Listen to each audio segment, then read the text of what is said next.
Jesus, peace be upon him, is the messenger of God, as we believe in Islam.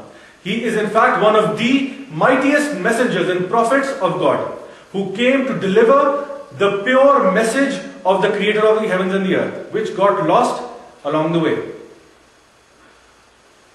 It is as if I were to say that this ant is my son.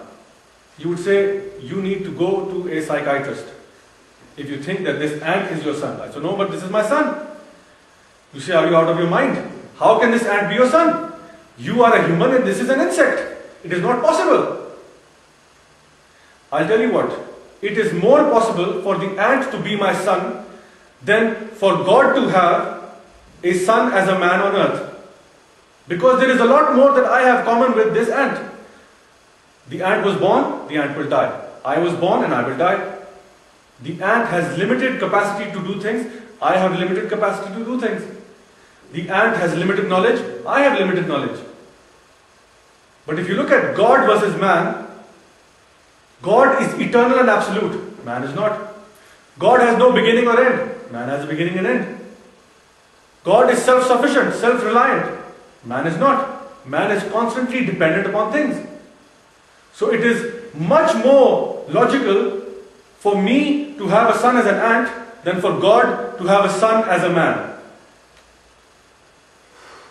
Likewise, we are taught that we are the slaves of God on this planet. We are the creations of God. And what matters most is, where do you fit in? Do you, as a creation of God, honor God? Do you obey God? Do you refute God?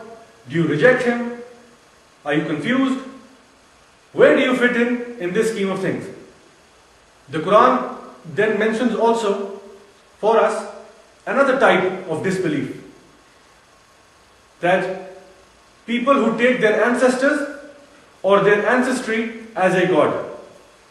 For example, the example given to us is that of the Bani Israel, the children of Israel, who think that purely on the basis of them being Jews, they are superior to everyone else. They are the chosen people of God. And purely because of their ancestry, they deserve to go to paradise. And believe me, Muslims have this disease too. That since we are born in a Muslim family, we are destined for paradise. It does not matter that you obey God and follow His commandments and follow His teachings. No, just because you're born a Muslim, you'll get into paradise. This is racism. And this is the god of racism that deviates people from the truth. Because whether you are from any part of religion around the world, if you are not worshipping, you are not believing. Like Satan. We find that Satan was a believer. He believed in God. He knew there was a God. But he refused to obey God. He refused to follow the commandments of God. That is why he is Satan. Then another God that people follow is one of science and power and materialism and money and technology. This is a God too. That these are the things that will make you successful. You know how they say, follow the American dream. That you get all of these things to get what you want in this life. Yet we know how many people have taken this route and crashed and burned. Ended up taking antidepressants, committing suicide, and you know the details. Similarly, they think that science can be thrown at any problem to fix it. Currently, we seem to be having a crisis of global warming, yet scientists are not being able to do anything. Because we have reached a point where even science can fail. They would rather have a war against terror than to have a war against global warming, which is a global phenomenon. So, even people, if you look at history, people who came before us, great civilizations, as they call them, have had this disease too, where they thought they knew everything, where money, power, science was God. Great civilizations, empires upon empires, who thought they had it all. Yet, they were completely wiped out, and none of their assets or education or anything would assist them in any way. They were completely wiped out. They are now no longer there.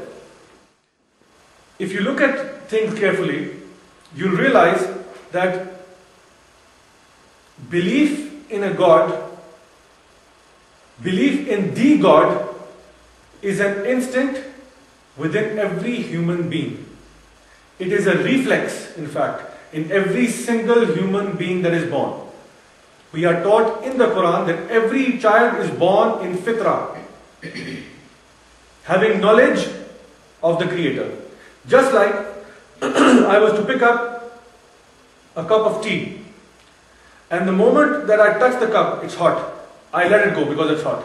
I do not pick it up and think, my brain is telling me this is burning hot, and by 10 seconds my hand is already burnt. This is a reflex. The moment I touch it, I let it go. It's too hot. Just in the same way, belief in the Creator of the heavens and the earth is a reflex. And this too is defined in the Quran using beautifully common sense.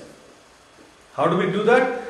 The Quran illustrates an example of a stormy night on the sea. Waves crashing on the sea. And you are in the middle of the vast emptiness of an ocean on a ship, fending for your life in that terrible, terrible storm. Don't know what is up, don't know what is below, and you are being hit with these violent winds. And then Allah subhanahu wa ta'ala asks, who do you turn to then? Who do you turn to in this time of crisis? Even an atheist would say that I would turn to a supernatural being. Not, oh science, please help me out of this. Oh money, help me out of this. Oh saint such and such, help me out of this. Oh such and such, an animal, help me out of this. At that moment in time, all of your false gods will be proven false and wrong. And what will remain is the Creator of the heavens and the earth. I don't care what you call the Creator of the heavens and the earth. You might know Him by any name, but you will in fact be referring to the one Almighty Creator of the heavens and the earth. And this, dear brothers and sisters, is common sense. Throughout time, from the time of Adam alayhi salam to the time of Prophet Muhammad, peace be upon him, has been the message of all the prophets. All the prophets that have come have given the same message. Believe in one God, no other. Believe in one God. And this is in fact the beautiful message and teaching of Islam. To believe, follow, worship and obey the real God. The one who is the Creator of the heavens and the earth. So, when we come to this, we need to see also that the Creator has delivered this message from the very first man who came to this planet Earth. From the very first man, this message was delivered to mankind. Just as, for example, if you were to start up a factory, you set it up, you get to call all the workers and say, come tomorrow at such and such a time to start work. And when all the people show up, you're not there, and they're waiting for somebody to tell them what they need to do, where each of these workers needs to go. So instead of doing their work, they head off to the canteen, start having a cup of tea or a drink, and they're spending some time there, waiting for instructions to come that you need to go there, you need to go there, you need to go there. This is what you need to do in this factory in order for this factory to work. So when Christianity says that in order to get salvation, you need to believe that Christ was put on the cross, then what happens to Adam alayhi salam? The first man who ever came. And Jesus, peace be upon him, came many, many years after him. So how was Adam supposed to believe that Christ has died for his sins? This defies common sense. Then in the same breath, we can also say that when you talk about Judaism, how is Adam supposed to know that I am to follow Moses, who came many years after Adam? How in Buddhism was Adam supposed to know, the first man on earth was supposed to know that he's supposed to follow Buddha, who came many, many years after him? If you look at Islam, it is the only religion that says, follow not a person, follow God. Islam means submission to God. Acquiring peace via submitting to the will of God. This is Islam. And this was implemented from day one. If you think about it logically, any God who created this planet would have sent the instructions from day one. Not wait many thousands of years for the instructions to come by through a prophet. And let all the humans that came before him to go to waste.